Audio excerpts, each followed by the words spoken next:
Bulan Muharram adalah satu di antara bulan-bulan mulia, dan kemuliaan bulan Muharram itu sudah ditetapkan oleh Allah Subhanahu wa taala sejak Allah menciptakan langit dan bumi. Sebagaimana ayat yang sering kita baca apabila bicara tentang fadilah keutamaan bulan Muharram. Maka Allah Subhanahu wa taala mengingatkan di dalam surah At-Taubah ayat ke-36, di mana Allah Subhanahu wa taala berfirman, "Inna iddatash syuhuri 'indallahi 12 syahran fi kitabillah yauma khalaqas samawati wal ard minha arba'atun hurum dzalika ad-dinul qayyim fala tadlimu fihinna anfusakum." Sesungguhnya bilangan bulan di sisi Allah Subhanahu wa taala jumlahnya 12 bulan, sebagaimana telah tertetapkan dalam kitab Allah di saat Allah menciptakan langit dan bumi. Dari 12 bulan itu Allah Subhanahu wa taala tetapkan hanya ada 4 bulan yang disebut dengan Ashhurul Hurum, bulan-bulan suci, bulan-bulan mulia, bulan-bulan yang penuh dengan keistimewaan. Dzalika dinul qayyim, itulah ketetapan agama yang lurus. Fala tadlimu fihinna anfusakum, maka jangan kalian melakukan kezaliman di 4 bulan mulia itu. Ma'asyiral muslimat yang dimuliakan Allah Subhanahu wa taala, dari ayat ini maka kita tahu bahwa dalam satu tahun itu ada 4 bulan hurum. Salah satu dari 4 bulan hurum itu adalah bulan Muharram. Sebagaimana hadis yang dikeluarkan Imam Bukhari dari sahabat Abi Bakrah radhiyallahu anhu. Bahkan sebagian para ulama seperti pendapat Hasan Al-Basri, seorang pemimpin para tabi'in, mengatakan dari 4 bulan hurum itu yang paling afdal adalah bulan Muharram. Jadi Hasan Al-Basri berpendapat dari 4 bulan hurum, Rajab, Dzulqa'dah, Dzulhijjah, kemudian Muharram, itu yang paling afdal adalah bulan Muharram. Itu pendapat beliau Imam Hasan Al-Basri rahimahullahu taala. Dan subhanallah, bulan Muharram itu dijadikan oleh Umar ibn Khattab radhiyallahu anhu menjadi penentu tahun baru dalam Islam. Jadi bulan Muharram itu dijadikan penentu tahun baru dalam Islam. Seolah-olah Umar ibn Khattab radhiyallahu anhu ingin menutup dan membuka sebuah tahun itu dengan ketaatan. Karena dalam satu tahun itu dalam kalender Hijriyah ditutup di bulan Dzulhijjah, dan bulan Dzulhijjah itu bulan hurum juga, dan di situ ada puasa namanya puasa Arafah. Kemudian dimulai dengan awal bulan dalam satu tahun jatuh di bulan Muharram, bulan sesudahnya, dan Muharram juga bulan hurum, dan di situ ada puasa Arafah, ada puasa Muharram Asyura. Jadi ditutup dengan puasa dan dibuka dengan puasa. Ma'asyiral muslimat yang dimuliakan Allah Subhanahu wa taala, Abdullah ibn Abbas radhiyallahu anhuma saat memberikan catatan kepada ayat 36 surah At-Taubah, beliau mengatakan ketika mentafsirkan fala tadlimu fihinna anfusakum ay fi kullihinna thumma ikhtassa min dzalika arba'atu ashhurin faja'alahunna haraman wa 'azzama hurmatuhunna wa ja'ala dzamba fihinna a'zam wal 'amala salihah wal ajra a'zam. Kata Abdullah bin Abbas radhiyallahu anhu, dia ingin menjelaskan tentang keutamaan bulan Muharram. Salah satunya ketika Allah Subhanahu wa taala melarang melakukan kezaliman di 4 bulan itu, salah satunya bulan Muharram. Kata beliau, lihat bagaimana Allah mengkhususkan dari 12 bulan itu 4 bulan yang disebut dengan Ashhurul Hurum. Allah jadikan keharamannya dan kemuliaannya Allah lebihkan dibandingkan bulan-bulan yang lainnya, sehingga Allah jadikan para pelaku dosa, Allah lipat gandakan dosanya, dan para pelaku amal saleh Allah lipat gandakan pahalanya. Dari perkataan Abdullah bin Abbas radhiyallahu anhu ini, menunjukkan bahwa bulan Muharram itu satu di antara bulan-bulan hurum sangat istimewa di hadapan Allah. Karena Allah jadikan lipatan dosa bagi yang melakukan maksiat dan lipatan pahala bagi orang yang melakukan amal saleh.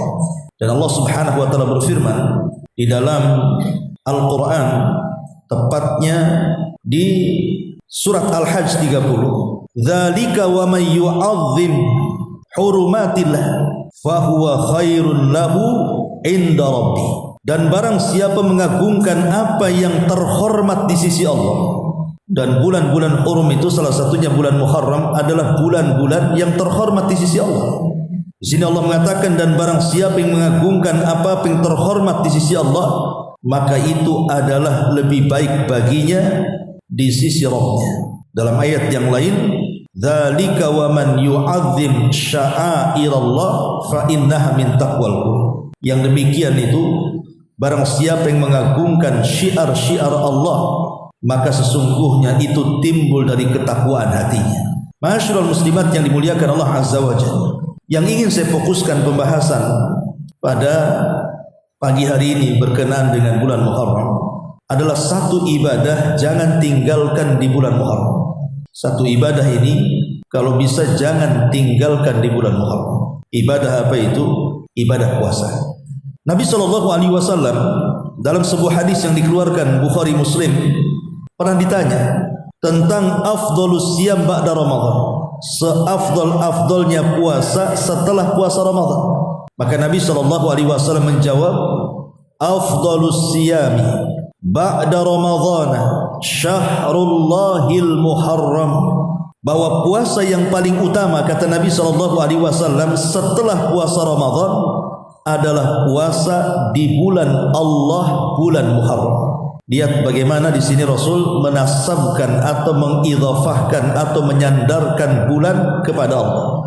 Tidak ada satu bulan pun dalam 12 bulan itu yang namanya disandarkan kepada Allah selain Muharram. Bulan-bulan dalam setahun banyak, ada Rabiul Awal, ada Safar, ada Jumadil Awal, Jumadil Akhir, ada Sya'ban. Banyak bulan dalam setahun itu. Tapi tidak ada satupun bulan yang disandarkan kepada Allah selain bulan Muharram. Makanya Allah, Rasul sallallahu alaihi wasallam mengistilahkan dengan syahrullah, bulannya Allah, al-Muharram, bulan Muharram.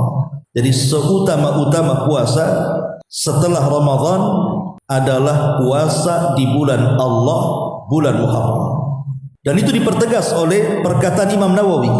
Kata beliau, hadis ini menunjukkan tentang penegasan bahwa sebaik-baik bulan untuk berpuasa adalah di bulan Muharram. Tentu maksudnya puasa sunnah, karena kalau puasa wajib kan ada Ramadan. Pertanyaan pun muncul, kalau kita bercerita tentang bulan Sya'ban, Aisyah radhiyallahu anha meriwayatkan bahwa Nabi SAW tidak pernah memperbanyak puasa setelah Ramadan kecuali bulan Sya'ban, hampir 1 bulan. Di bulan Sya'ban itu Rasul puasa setiap hari. Tapi tidak mirip dengan Ramadan tentunya. Tidak boleh puasa 1 bulan full kecuali bulan Ramadan kan. Tapi maksudnya Rasul itu memperbanyak puasa sunnah itu di bulan Sya'ban.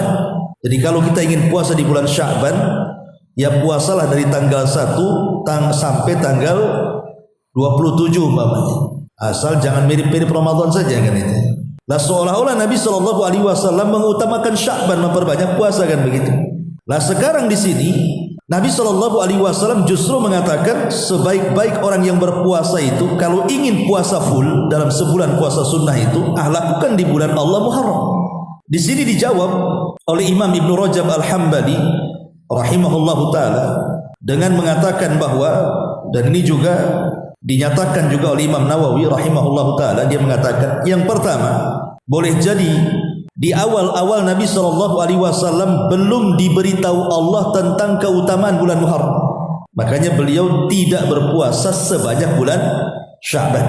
Boleh jadi wahyu belum turun, sehingga yang tahu Rasul hanya Sya'ban saja. Baru kemudian belakangan Rasul SAW tahu tentang keutamaan bulan Muharram. Ini satu. Yang kedua, boleh jadi beliau memiliki uzur di bulan Muharramnya. Boleh jadi mungkin Muharram beliau safar atau beliau sakit sehingga tidak sempat menunaikan banyak puasa seperti yang dilakukan di bulan Sya'ban. Itu jawaban Imam Nawawi rahimahullahu taala. Ya. Nah dari sini Al-Imam Ibnu Rajab Al-Hambali rahimahullahu taala mengatakan bahwa puasa yang paling utama di antara bulan-bulan hurum itu pertama Dzulqa'dah, Dzulhijjah, Muharram, Rajab. Dari bulan-bulan hurum itu yang paling utama adalah puasa di bulan Muharram. Lah dari sini juga bisa kita simpulkan satu, bahwa puasa sunnah mutlak kalau ibu mau melakukannya, maka tidak ada puasa sunnah mutlak terbaik yang ibu lakukan kecuali di bulan Muharram. Maksudnya puasa sunnah mutlak itu apa? Puasa bukan Senin Kemis, bukan Daud, bukan juga puasa Ayyamul Bid, ya puasa setiap hari diniatkan karena Allah Subhanahu wa taala. Itu namanya puasa mutlak. Jadi mulai tanggal 1 sekarang atau besok atau lusa gitu ya, tiap hari puasa, itu disebut puasa mutlak. Lah puasa mutlak itu tidak ada waktu yang paling terbaik dilakukan kecuali bulan Muharram. Jadi boleh ibu puasa tiap hari di bulan Muharram itu. Tidak harus menunggu Senin Kemis, tidak harus menunggu puasa Daud, tidak harus menunggu Ayyamul Bid, tiap hari puasa. Ya. Ini yang pertama. Yang kedua, puasa sunnah, puasa sunnah mutlak itu juga keutamaannya luar biasa. Karena Nabi SAW mengatakan di dalam sebuah hadis, "Man shama yawman fi sabilillah ba'adallahu wajhahu 'anil nari sab'ina kharifah." Barang siapa yang berpuasa, Rasul tidak mengatakan puasa apa, barang siapa yang berpuasa mutlak, ya, satu hari saja karena Allah Subhanahu wa taala, maka Allah akan jauhkan wajahnya dari api neraka sejauh perjalanan 70 tahun. Jadi Nabi SAW memberikan keutamaan bagi orang yang melaksanakan puasa mutlak. Lah Imam Al-Hafidh Ibnu Rajab Al-Hambali rahimahullah taala mengatakan bahwa seafdal-afdalnya puasa mutlak dari 4 bulan hurum itu adalah puasa mutlak yang dilakukan di bulan Muharram. Jadi ini ibadah yang banyak dianjurkan dilakukan di bulan Muharram adalah memperbanyak puasa. Ya kalau seandainya ibu ingin puasa Daud, ya itu bagus. 1 hari puasa, 1 hari tidak. Tapi kalau ibu mau puasa secara utuh gitu ya, tiap hari di dalam bulan Muharram juga tidak ada masalah. Tetapi sekali lagi sebaiknya tidak seperti Ramadan. Kalaupun mau puasa tiap hari, maka jangan dihabiskan 1 bulan gitu maksudnya. Kenapa? Karena ada hadis dari Aisyah Ummul Mukminin radhiyallahu anha, di mana Aisyah radhiyallahu anha berkata, "Wa ma ra'aitun nabiyya sallallahu alaihi wasallam istakmala siyama syahrin qad ila Ramadan." Aku tidak pernah melihat Rasul sallallahu alaihi wasallam berpuasa sebulan full, sebulan penuh kecuali Ramadan. Berarti selain Ramadan, kalaupun puasa mutlak jangan dihabiskan 1 bulan gitu maksudnya. Tapi berhentilah umpamanya di tanggal 27 atau di tanggal 28 kan itu. 27 lah, 28 kan udah mendekati gitu ya. Ya jangan sampai dihabiskan sampai tanggal 29 gitu. Karena kalau sudah tanggal 29 itu kan sudah melihat hilal, besoknya sudah bulan baru kalau kelihatan. Ya. Jadi ini salah satu ibadah yang sangat dianjurkan oleh Nabi SAW, jangan pernah meninggalkan puasa. Masyarul muslimat yang dimuliakan Allah Azza wa Jalla. Adapun puasa khusus di bulan Muharram itu adalah puasa Asyura. Ini pembahasan lain. Puasa Asyura ini pembahasan lain. Ya. Tapi kalau kita melihat bicara tentang puasa Asyura sedikit, kita tahu bahwa keutamaan puasa Asyura sudah jelas ya. Bisa menggugurkan dosa 1 tahun ke belakang. Tapi ada 4 poin yang harus dipahami tentang puasa Asyura ini. Yang pertama, bahwa Nabi SAW sebelum hijrah dari Mekah ke Madinah, masih dalam periode Mekah, itu Nabi SAW melihat orang-orang Quraisy itu, bahwa Nabi SAW berpuasa di Mekah, tetapi tidak memerintahkan manusia untuk berpuasa. Jadi periode Mekah itu Rasul sudah puasa Asyura, sudah puasa tanggal 10 di bulan Muharram, tapi tidak menekankan para sahabat untuk berpuasa. Maknanya mau puasa silahkan, mau tidak puasa juga silahkan. Dan itu disebutkan oleh Aisyah radhiyallahu anha, dia mengatakan Kanat Asyura yauman tasumuhu Quraisyun fil jahiliyati. Jadi hari Asyura atau tanggal 10 Muharram itu orang-orang Quraisy itu biasa berpuasa di atas kejahiliahan mereka. Jadi orang-orang jahiliyah itu mereka berpuasa juga tanggal 10 Muharram itu. Kemudian kata Aisyah, wa kana Nabi sallallahu alaihi wasallam yasumuhu, dan Rasul pun ikut puasa. Jadi orang-orang Quraisy puasa, Rasul pun ikut puasa. Falamma qadimal Madinah, ketika Rasul hijrah dari Mekah ke Madinah, shamahu wa amara an-nasa bisiyamihi, maka Rasul berpuasa juga, dan sekarang Rasul memerintahkan seluruh sahabatnya untuk puasa. Jadi kalau pernah di Mekah kan hanya dia saja yang berpuasa, karena mengikuti puasanya orang-orang jahiliyah yang memuliakan bulan Muharram. Tentu orang jahiliyah mendapatkan informasi dari ahli kitab kan tentang keutamaan bulan Muharram. Lah ketika Nabi SAW kemudian sampai di kota Madinah dan melihat orang-orang Yahudi berpuasa, kemudian Rasul bertanya alasan mereka berpuasa tanggal 10. Rupanya orang Yahudi mengatakan apa? Kami berpuasa karena bentuk syukur kepada Nabi kami Musa ketika dia berpuasa saat diselamatkan oleh Fir'aun, saat diselamatkan oleh Allah dari kejaran Fir'aun. Jadi saat Musa selamat dari kejaran Fir'aun kan Musa berpuasa, itu tepat pada tanggal 10. Lah orang Yahudi mengatakan puasanya kami mengikuti puasa Nabi kami. Maka Rasulullah SAW mengatakan, kalau begitu aku lebih berhak menghormati Musa dibandingkan kalian. Lah sejak itulah Rasul merintahkan berpuasa, seluruh sahabatnya sampai anak-anak kecil pun dilatih untuk berpuasa. Itu tanggal 10 Muharram. Tetapi kata Aisyah radhiyallahu anha, falamma nazala faridatu syahri Ramadan, ketika turun kewajiban puasa Ramadan, kana Ramadan huwa alladhi yasumuhu fataraka sauma Asyura, maka Rasul pun memfokuskan puasa Ramadan dan meninggalkan puasa tanggal 10. Kemudian Rasul Aisyah radhiyallahu anha mengatakan, faman syaa shama wa man syaa aftar, maka Rasul tidak mewajibkan lagi puasa tanggal 10. Mau puasa ya silahkan, mau tidak juga ya silahkan. Ini yang pertama. Yang kedua, bahwa Nabi SAW saat datang ke Madinah, dia melihat ahli kitab, maksudnya Yahudi, itu sangat mengagungkan tanggal 10. Sangat mengagungkan tanggal 10. Sehingga Nabi SAW melihat bentuk pengagungan orang-orang Yahudi di tanggal 10 Muharram itu dengan cara berpuasa. Karena sekali lagi tadi saya ulang, alasan mereka berpuasa dan mengagungkan tanggal 10 itu karena itu bagi mereka tanggal 10 Muharram itu adalah tanggal sakral, di mana Allah menyelamatkan Nabi mereka dari kepungan Fir'aun. Lah di permulaan awal-awal Nabi SAW di Madinah itu, Rasul itu sangat ingin mencocoki setiap ibadahnya orang Yahudi. Ingin sekali Rasul itu kalau bisa tidak menyelisihi orang Yahudi.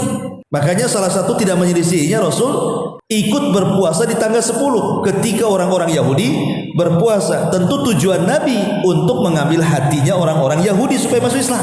Jadi Nabi sangat ingin mencocoki mereka dengan harapan mudah-mudahan orang Yahudi dapat hidayah kemudian masuk dalam Islam. Sebab kalau di permulaan dakwah tiba-tiba bertentangan kan susah nanti dakwahnya. Kayak kita juga lah, kalau kita ini belum pernah datang ke sebuah negeri, kemudian kita datang di situ, awal dakwah saja sudah bertentangan dengan negeri tersebut, tak bisa diusir kita di situ kan. Makanya Nabi SAW memberikan cara metode dakwah. Rasul di permulaan di Madinah itu ingin mencocoki orang Yahudi, makanya dia berpuasa juga. Tapi bukan karena meniru Yahudi, tapi karena alasannya, di mana kita umat Islam lebih berhak menghormati Nabi Musa dibandingkan orang-orang Yahudi. Makanya Rasul ikut berpuasa. Tapi ingat, di akhir hayatnya ketika melihat orang-orang Yahudi itu tidak ada yang masuk Islam kecuali bisa dihitung dengan jari, maka Nabi SAW sudah tidak mau memberlakukan lagi mencocoki mereka. Bahkan Rasul ingin selalu menyelisihi mereka karena sudah didakwai tak masuk Islam, buat apa juga kan begitu. Maka di akhir hayat Nabi SAW berusaha menyelisihi setiap yang dilakukan Yahudi, karena mereka umat yang susah dapat hidayah. Makanya sebelum wafatnya sahabat bertanya kepada Nabi SAW. Sahabat bertanya kepada Nabi SAW, ya Rasulullah, kalau seandainya orang-orang Yahudi berpuasa, kami juga berpuasa, apa bedanya? Kan harinya sama, tanggal 10. Ya. Maka Nabi SAW kemudian mengatakan kepada para sahabatnya, kalau begitu fa in kanal amul muqbil insyaallah sunnat tasi. Ya, kata Rasul gini saja, kalau memang saya masih ada umur sampai tahun depan, kita puasa tanggal 9 juga. Kalau Yahudi tanggal 10 saja, kita buat 9-10, gitu maksudnya. Jadi Rasul ingin menyelisih mereka. Alasannya apa? Ya tentu karena orang Yahudi degil, sudah dicocoki juga tak mau gitu ya. Ya sudah diselisih saja. Akhirnya Nabi SAW kemudian mensyariatkan satu puasa lagi di tanggal 9 selain daripada tanggal 10 dalam rangka menyelisih puasanya orang Yahudi. Ma'asyiral muslimat yang dimuliakan Allah Subhanahu wa taala. Jadi ini kondisi yang kedua. Kemudian yang ketiga, ma'asyiral muslimat yang dimuliakan Allah Subhanahu wa taala. Adapun puasa tanggal 10 Muharram ini ada beberapa hukum yang harus dipahami. Yang pertama, hukum puasa Muharram itu, pertama, kita puasa tanggal 10 saja, dan itu serendah-rendahnya puasa di tanggal 10 Muharram. Jadi kita hanya mencukupkan tanggal 10 saja. Kemudian yang kedua, kalau ingin menyelisih ahli kitab, maka ibu boleh menambah dengan tanggal 9-nya. 9 dan 10 berdasarkan riwayat yang tadi saya bacakan, di mana Nabi SAW dari Ibnu Abbas yang tercantum dalam Sahih Muslim, ketika ditanya soal puasanya orang-orang Yahudi yang sama dengan puasa kita, maka Rasul mengatakan, ya kalau bisa tahun depan kita ganti saja, kita puasa tanggal 9 dan tanggal 10. Nah, ini lebih baik lagi. Jadi kalau tidak mencukupkan tanggal 10, ambil juga tanggal 9-nya. Kemudian yang ketiga, bisa juga ibu puasa 3 hari berturut-turut, 9, 10, 11. Ya, jadi 3 hari. Sebagaimana riwayat Imam Ahmad dalam musnadnya dari Ibnu Abbas radhiyallahu anhu dari Nabi SAW. Apa kata Rasul? Sumu yauma Asyura wa khaliful yahuda sumu qablahu yauman wa ba'dahu yauman, kata Rasul. Berpuasalah kalian di tanggal 10, selisih orang Yahudi dengan cara puasa sebelum dan puasalah sesudahnya. Artinya puasa sebelumnya, sebelum tanggal 9, sebelum tanggal 10, tanggal 9.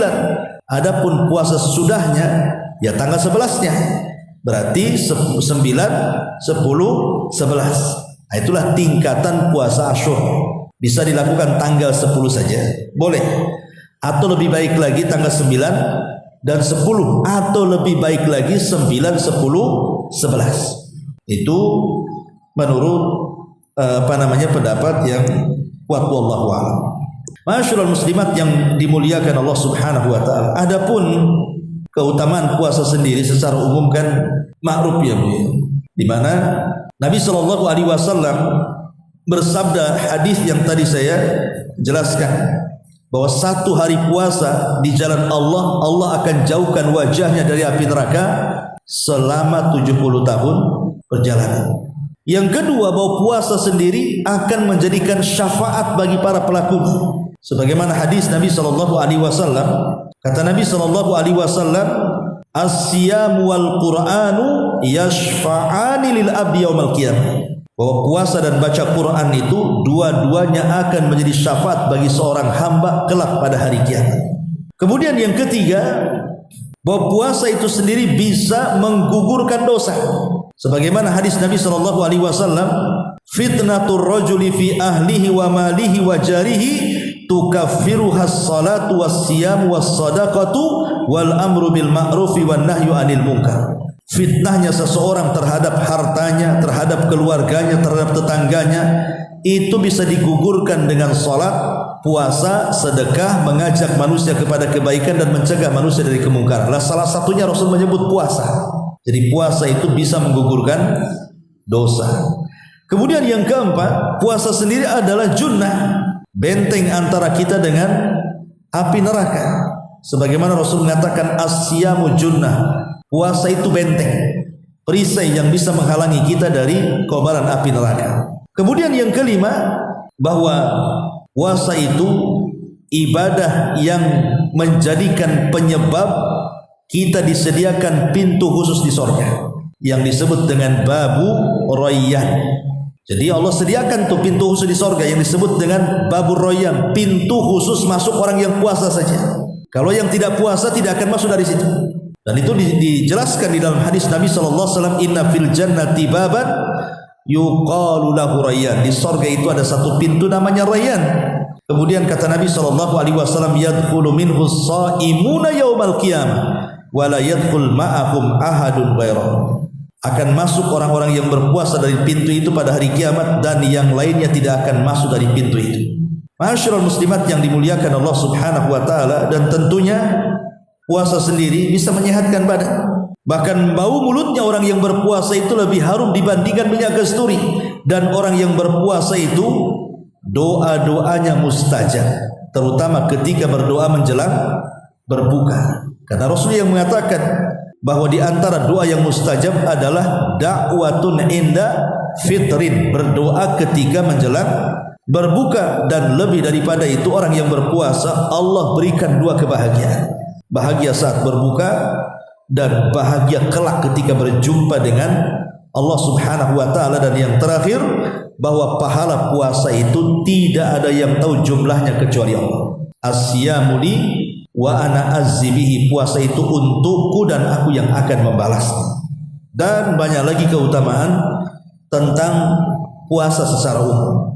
Nah, jadi kalau kita mau meringkas dari pembahasan tadi, berarti ada dua pembahasan. Pertama, bahwa kita dibolehkan untuk melaksanakan puasa mutlak dari tanggal 1 sampai akhir daripada bulan Muharram, tapi jangan dihabiskan, karena jangan menyelisihi atau jangan selaras dengan puasa Ramadan. Tapi boleh juga berpuasa dengan puasa-puasa yang sudah jelas-jelas muqayyad, disyariatkan, seperti Daud, Senin, Kamis, Ayyamul Bid.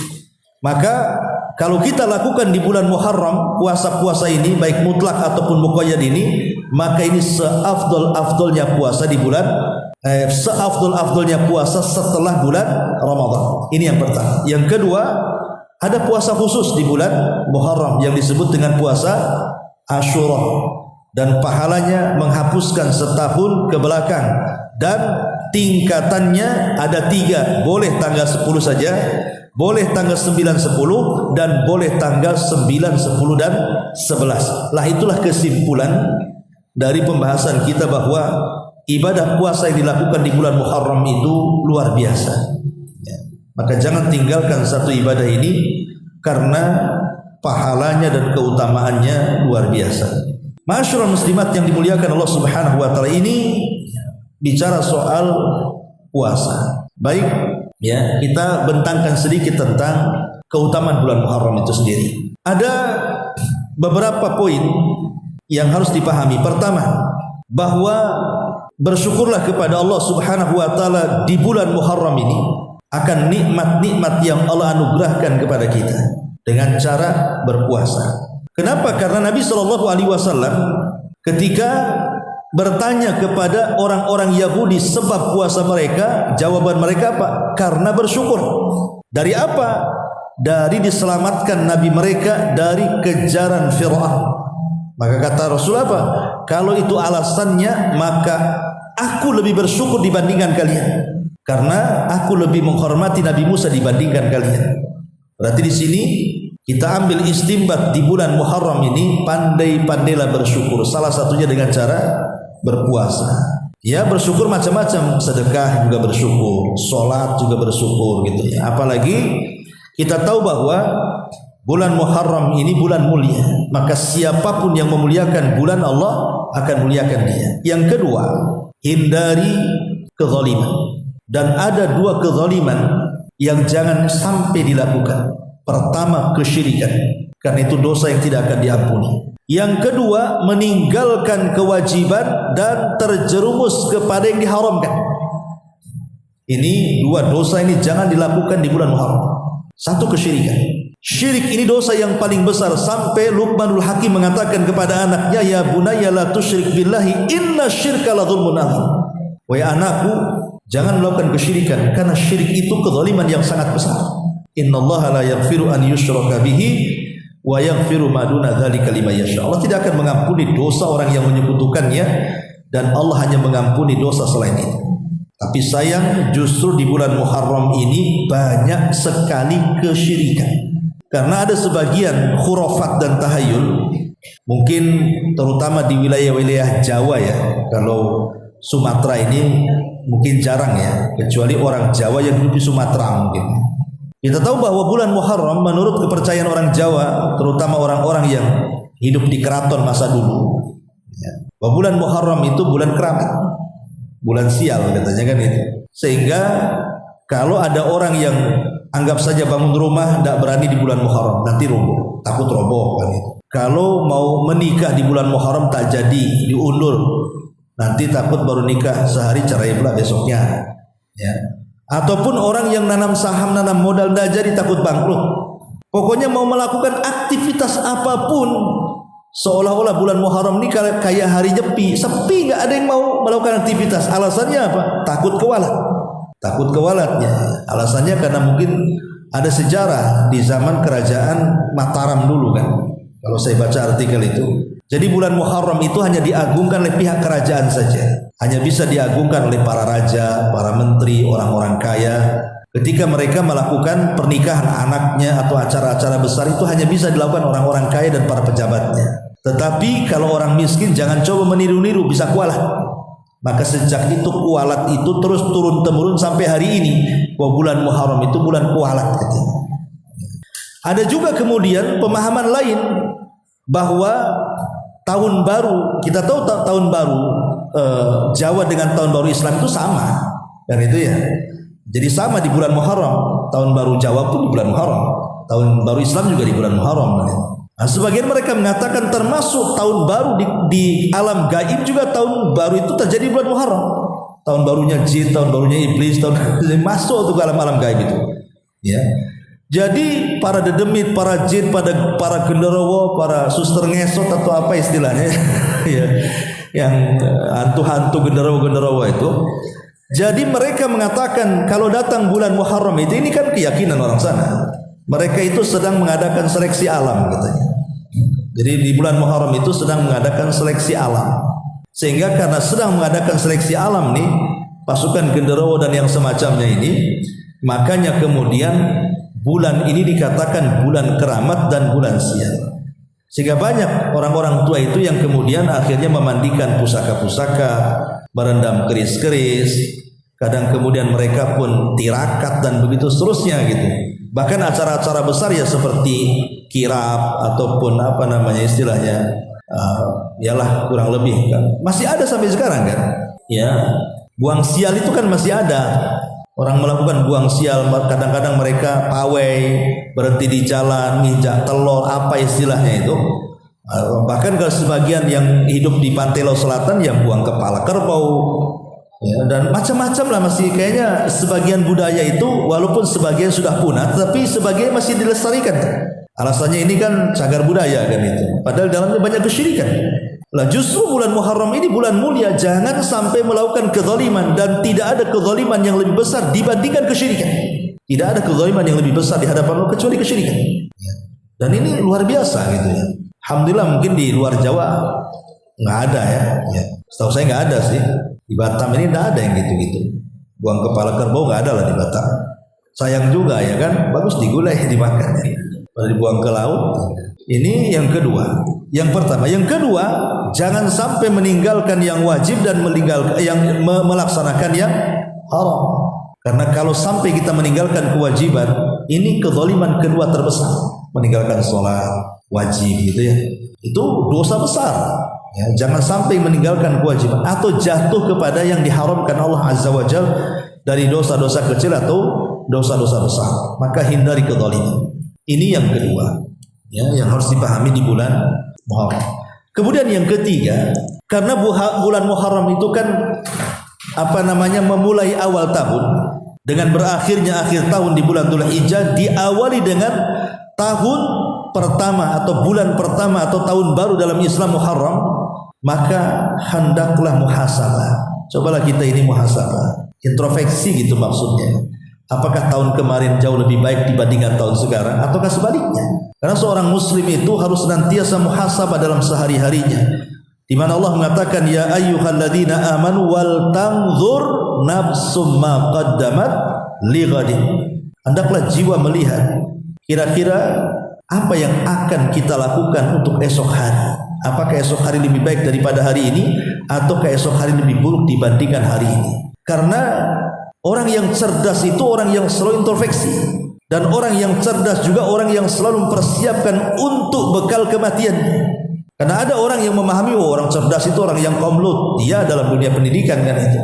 Tapi dalam dunia Islam itu orang yang cerdas adalah orang yang selalu introspeksi dirinya, muhasabah bahasa kitanya ya, dan mempersiapkan setelah kematiannya. Karena dengan berlalunya 1 tahun hijriah kepada kita, masuk pada tahun baru hijriah, berarti hilang 1 umur dari kita. Apa kata ulama? 1 hari saja hilang, berarti 1 anggota badan kita hilang. Orang kalau semakin tua kan semakin pendek umurnya.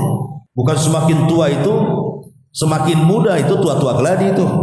Ya, tapi orang kalau makin tua kan makin pendek umurnya. Kalau sudah makin pendek umurnya, makin dekat pula dengan kematiannya. Kalau sudah makin dekat dengan kematiannya, makin dekat pula pertanggungjawabannya di hadapan Allah. Di sini pentingnya muhasabah di tanggal 1 bulan Muharram.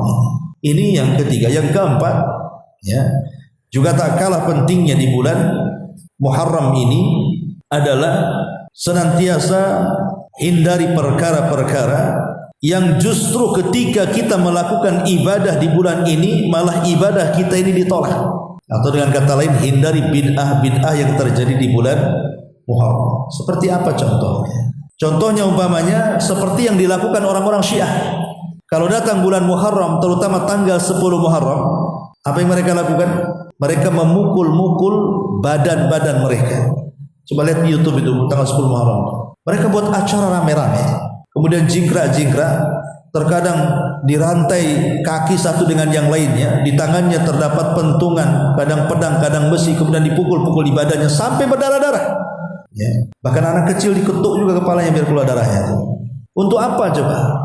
Alasan mereka untuk menebus dosa kakek buyut mereka Husain yang meninggal di Karbala. Bahwa apa yang mereka rasakan hari ini dengan memukul-mukul badan itu tidak seberapa dengan apa yang dirasakan Husain saat dipenggal kepalanya. Mereka mengatakan seperti ini. Seolah-olah apa? Ada penebusan dosa kepada orang lain, sementara Islam mengatakan wala taziru waziratun wizra ukhra. Dosa orang lain tidak ditanggung oleh kita. Dosa dia, dosa kita kan gitu. Masa dosa orang lain kita tanggung? Itu sama dengan penyaliban Nabi Isa. Menurut orang-orang Nasrani bahwa disalibnya Isa itu untuk menebus kesalahan Adam di sorga katanya. Mana? Adam sendirilah pertanggungjawabannya. Nabi Isa juga sendiri. Tidak mungkin Isa menanggung dosa Nabi Adam. Tapi mereka mengatakan seperti itu. Maka hindarilah perkara-perkara seperti ini. Tidak ada dalam Islam itu acara-acara berkabung seperti ini. Karena kalau kita melihat sejarah, justru bulan Muharram itu bulan kesenangan, bukan berkah. Maksudnya senang itu karena sejarahnya kan Nabi Musa diselamatkan. Kita selamat dari musibah itu kan senang. Ataupun ketika Nabi Nuh diselamatkan sehingga kapalnya disandarkan di bukit judi Irak, itu juga terjadi tanggal 10 Muharram kan? Kata pendapat Imam Al-Qurtubi rahimahullah ta'ala. Artinya ini kan momen kita bersyukur. Karena kita diselamatkan gitu maksudnya. Momen kita bersyukur, bukan bersedih. Tetapi ada juga sekelompok orang yang mereka senang-senang di bulan Muharram itu bukan karena masalah bersyukurnya para nabi diselamatkan di bulan Muharram, tapi karena senang terbunuhnya Husain di tanggal 10 yang dilakukan orang Khawarij, orang Nasibah. Jadi ada 2 perayaan yang bertolak belakang tuh di bulan Muharram tuh. Satu ulang tahun kesedihan dan itu dilakukan orang-orang Syiah Rafidhah. Yang kedua dengan kebahagiaan yang berlebihan dan itu dilakukan orang-orang Nawasib dan Khawarij. Mereka bergembira ria karena kematian Husain. Yang satu sedih karena kematian Husain. Ini satu hari itu ada 2 hari raya tuh. Yang satu tertawa-tertawa, yang satu menangis-menangis. Lah kita di tengah-tengah. Kita tidak merayakan seperti orang Syiah yang bersedih-sedih gitu ya. Karena memang dilarang juga memukul-mukul ketika kita mendengar sebuah musibah. Kata Rasulullah SAW, man dzarabal hudud wa syaqqal juyub wa da'a bid'awal jahiliyah. Bukan termasuk umatku kata Rasul orang yang ketika musibah memukul-mukul pipi, merobek-robek baju, mencukur-cukur bulu ataupun berteriak-teriak ala jahiliyah. Itu bukan termasuk golongan kami kata Rasul.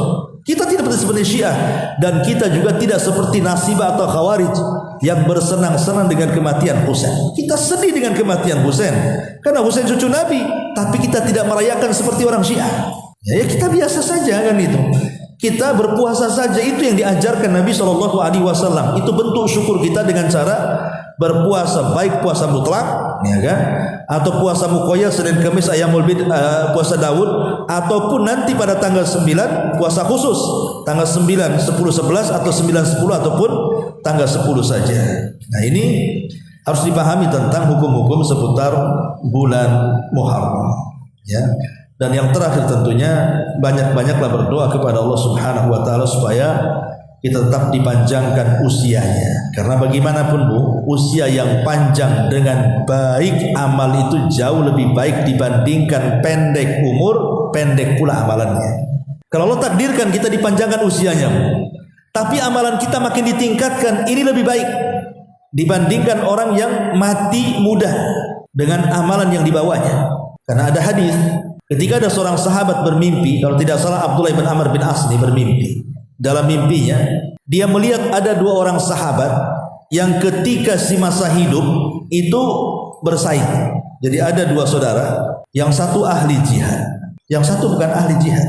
Yang ahli jihad ini mati dalam medan pertempuran dan mati syahid, betul-betul mati syahid, ya. Yang satu tidak mati syahid tapi mati setahun setelahnya. Abdullah bin Amr bin As ini bermimpi orang yang mati setahun setelahnya masuk surga duluan dibandingkan orang mati syahid dalam pertempuran. Jadi heran ketika dia bangun, tanya sama Nabi, Rasul, harusnya kan yang mati syahid yang masuk surga duluan kan? Kan saudaranya kan enggak mati syahid, mati dalam pembaringan, mati biasa. Ya. Kata Rasul, bukankah dia diberikan usia setahun setelah kematian saudaranya? Iya. Bukankah dia mendapatkan bulan Ramadan? Ya. Bukankah dia mendapatkan Lailatul Qadar? Ya.